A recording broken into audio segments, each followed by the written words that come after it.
Our story begins in ancient Egypt, a land of breathtaking beauty and immense power, where the mighty Nile flowed through bustling cities and golden fields.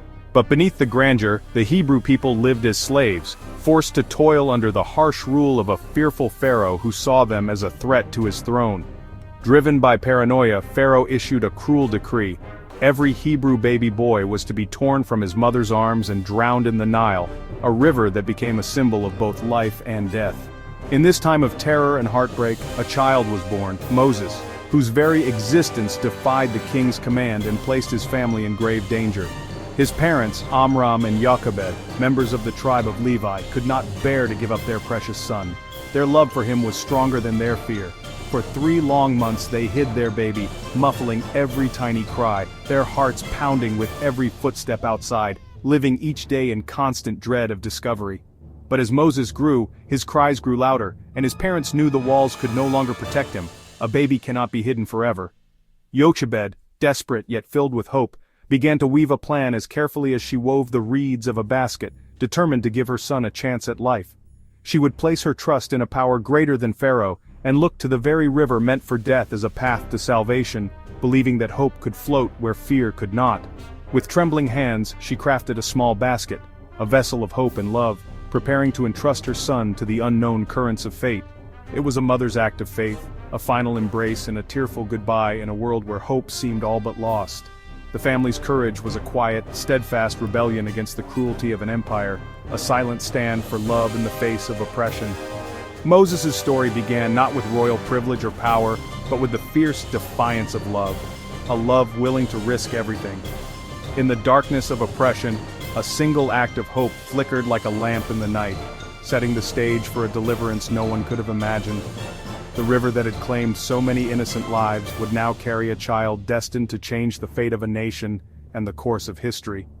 In the face of overwhelming fear, a mother's faith became the first miracle, a spark of hope that would echo through generations.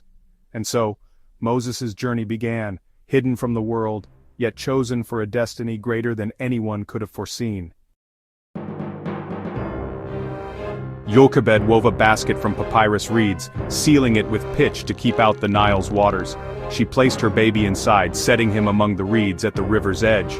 Nearby, Miriam, Moses' sister, watched over the basket, her heart pounding with hope and fear. Soon Pharaoh's daughter came to bathe at the river. She noticed the basket and sent her maid to retrieve it. Opening it, she found the crying baby and was moved with compassion. Miriam seized the moment, offering to find a Hebrew woman to nurse the child. The princess agreed, and Jochebed was reunited with her son, now under royal protection. The child who should have been lost was saved by the courage of women and the unexpected kindness of a princess. In the reeds of the Nile, destiny was set in motion. Moses grew up in 2 worlds, nursed by his mother, who whispered to him the stories and hopes of a people longing for freedom. Then, by a twist of fate, he was raised as the adopted son of Pharaoh's daughter, plucked from the river and welcomed into the grandeur of the Egyptian court. He learned the wisdom of Egypt, its language, science, and customs, living as a prince, yet never forgetting his Hebrew roots or the faith of his ancestors. The princess named him Moses, drawn out of the water, a name that would echo through history. In the palace he wore fine clothes and ate rich food, surrounded by splendor, but his heart remained with his people, aching for their suffering. Moses' earliest years were shaped by the faith and stories of his family, their courage and resilience leaving a mark on his soul. When he was old enough, he returned to the palace, living as Egyptian royalty, yet always feeling the pull of another destiny. Yet beneath the surface he carried the secret of his true identity, a secret that shaped his every thought and choice. He was both a prince and a child of slaves, a bridge between 2 worlds, belonging fully to neither, but shaped by both. The miracle of his survival was a constant reminder of a greater purpose, a sign that his life was meant for something extraordinary. Moses' life was marked by providence and the courage of those who protected him, women whose bravery changed the course of history. He was destined for more than comfort. He was chosen for deliverance, set apart for a calling greater than himself. The boy drawn from the water would one day lead his people through it, transforming his own story into the hope of a nation. In the halls of power, Moses' heart beat for justice, his eyes open to the suffering around him, unable to turn away. His journey from basket to palace was only the beginning, the first steps on a path that would change the world. The stage was set for a leader to emerge, for a deliverer to rise from the shadows of two worlds. As a man, Moses could not ignore the suffering of his people. Witnessing an Egyptian beating a Hebrew slave, he intervened and killed the oppressor. His act of justice made him a fugitive, no longer safe in Pharaoh's palace. The Hebrews questioned his authority, and Pharaoh sought his life. Moses fled Egypt, leaving behind privilege for the uncertainty of the wilderness. In Midian, he became a shepherd, far from the world he once knew. Alone and exiled, Moses found a new life among strangers. He married Zipporah, daughter of Jethro, and tended flocks in the desert. The prince became a humble herdsman, shaped by solitude and hardship. Years passed, and the memory of Egypt faded, but the call of destiny remained. Moses' journey through the wilderness was a time of preparation. He learned patience, humility, and the ways of survival. The man who once lived in luxury now walked among sheep and sand. In the silence of exile, a leader was being forged. Moses' story was far from over. The desert would soon become the place of his greatest encounter. One day, while tending sheep near Mount Horeb, Moses saw a bush ablaze with fire, yet not consumed. Drawn by curiosity, he approached, and heard his name called from the flames.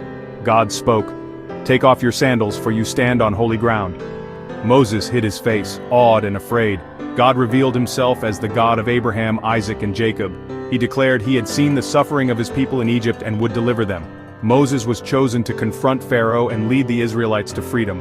Overwhelmed, Moses protested his inadequacy. But God assured him, "I will be with you." The shepherd who fled Egypt was now called to return as a liberator. Moses' doubts were met with divine promise. The burning bush was a turning point, a call to courage and faith. God's mission was clear: set his people free. Moses' life of exile had prepared him for this moment. The desert encounter transformed a fugitive into a prophet. The journey back to Egypt would change history. Moses returned to Egypt, joined by his brother Aaron, to deliver God's message, "Let my people go." Pharaoh refused, and God unleashed a series of plagues upon Egypt. The Nile turned to blood, frogs swarmed the land, then gnats and flies tormented the people. Livestock died, boils broke out, hail and fire destroyed crops, and locusts devoured what remained. Darkness covered Egypt for 3 days. Each plague struck at the heart of Egypt's power, but Pharaoh's heart remained hard. Finally, God declared one last plague, the death of every Egyptian firstborn. The Hebrews marked their doors with lamb's blood, and the angel of death passed over them. That night, a great cry rose in Egypt, every house touched by loss. Pharaoh's resistance was broken. He summoned Moses and Aaron, demanding the Israelites leave at once. The plagues were not just punishment, they were signs of God's power and his commitment to his people. The slaves were free, but their journey had only begun. Deliverance came at a great cost, but hope was reborn. The Israelites left Egypt in haste, their hearts pounding with hope and uncertainty, guided by a pillar of cloud by day and fire by night. Each step away from Egypt was a step toward a promise, but also into the unknown. Pharaoh, regretting his decision to let them go, gathered his mightiest warriors and pursued them with his army, determined to bring them back into bondage. Trapped between the vast, impassable Red Sea and Pharaoh's thundering chariots, the people panicked, their cries echoing across the shoreline. Moses stood firm before the terrified crowd. "Do not be afraid, the Lord will fight for you. Stand still, and you will see the deliverance he will bring today." At God's command, Moses stretched out his hand over the sea, and a mighty wind began to blow. The waters parted, forming towering walls on either side. The Israelites crossed on dry ground, marveling at the miracle, with walls of water rising high beside them, a path of hope through the impossible. Pharaoh's army followed recklessly into the parted sea, but the waters crashed back with thunderous force, drowning the soldiers and chariots. On the far shore, the Israelites stood in awe, watching the sea close behind them. They saw their deliverance with their own eyes, and believed in God and in Moses, their chosen leader.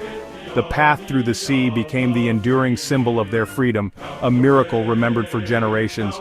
The oppressors were gone. A new nation was born, united by faith and hope for the future. The journey ahead would be long and uncertain, but the greatest obstacle was now behind them. The miracle at the sea was a testament to faith, courage, and divine power. Moses emerged as the leader of a people set free, ready to guide them through the wilderness. The exodus from Egypt was complete, but the story of Israel was just beginning. A story of faith, struggle, and discovery. In the wilderness, they would learn what it truly meant to be God's people, forging a new identity in freedom. After escaping Egypt, the Israelites journeyed to Mount Sinai.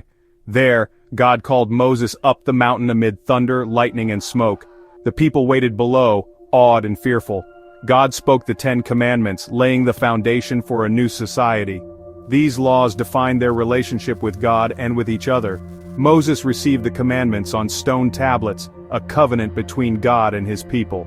The mountain encounter transformed a wandering crowd into a nation with purpose. The 10 Commandments became their moral compass. Moses, as mediator, brought God's law to the people. The Constitution of Israel was set not by kings but by the voice of God. Moses' journey from a hidden child to a nation's leader was marked by struggle and faith. He doubted, argued, and felt inadequate, but God's strength was revealed in his weakness. Moses faced rebellion, fear, and hardship, yet he interceded for his people and led with patience. The giving of the law at Sinai transformed slaves into a nation with a divine calling. Moses taught justice, guided worship, and shaped a people set apart. For 40 years, he led them through the wilderness, preparing them for the promised land. His leadership was defined by service, humility, and trust in God. Moses' story is a testament to how ordinary people can fulfill extraordinary purposes. He walked with God, spoke as a friend, and delivered a foundation of faith that endures. From the Nile to Sinai, Moses' legacy is one of courage, perseverance, and unwavering faith.